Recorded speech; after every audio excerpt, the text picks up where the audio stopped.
So you had mentioned the new 18-team Big Ten conference.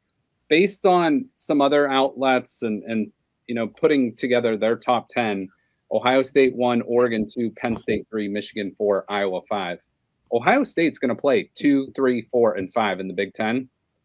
So there's a really good chance if they make it to the Big Ten title game, they're going to have a rematch. What's your thoughts on a rematch in the Big Ten title game, whoever it might be?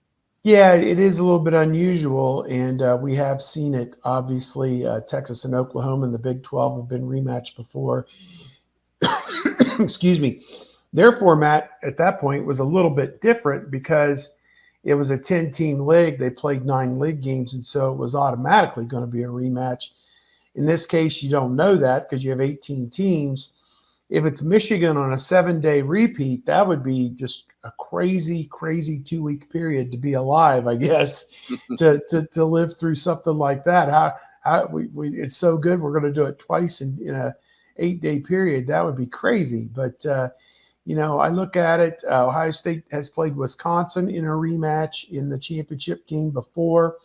And if it does come to fruition, then I suppose we'll see how that turns out. Sometimes the team that loses the first game goes on and wins the second game, which ultimately is more important because it's the one that's, as we mentioned earlier, is going to set up the seeding for the college football playoff. And it's also the Big Ten championship. You host the trophy for winning the second one. The first one is just bragging rights, in the interim, I guess. So the second one's going to be the one that's probably more important.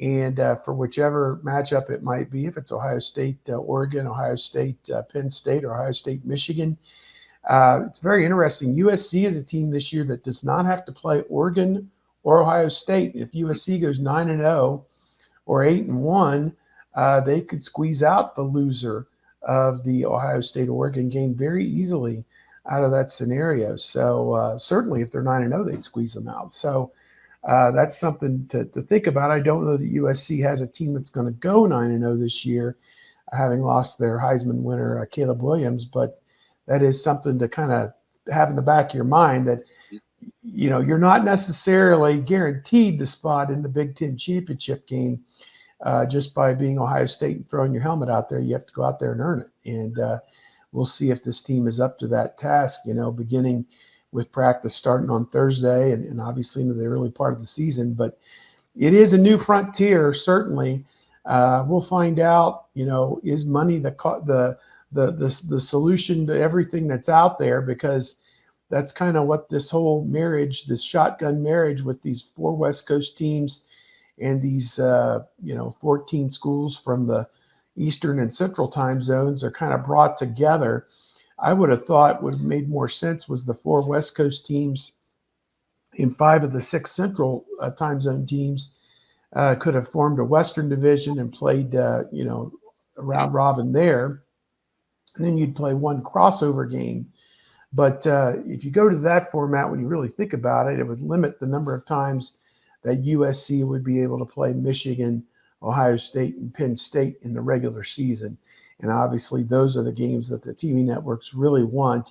Those matchups with the league's 7 or 8 halves squaring off against each other. That's what they're paying the $1 billion a year in television rights for the Big Ten regular season contract. So, we're excited. Let's, it's starting August here, and we want to get to the end of August and get this season underway.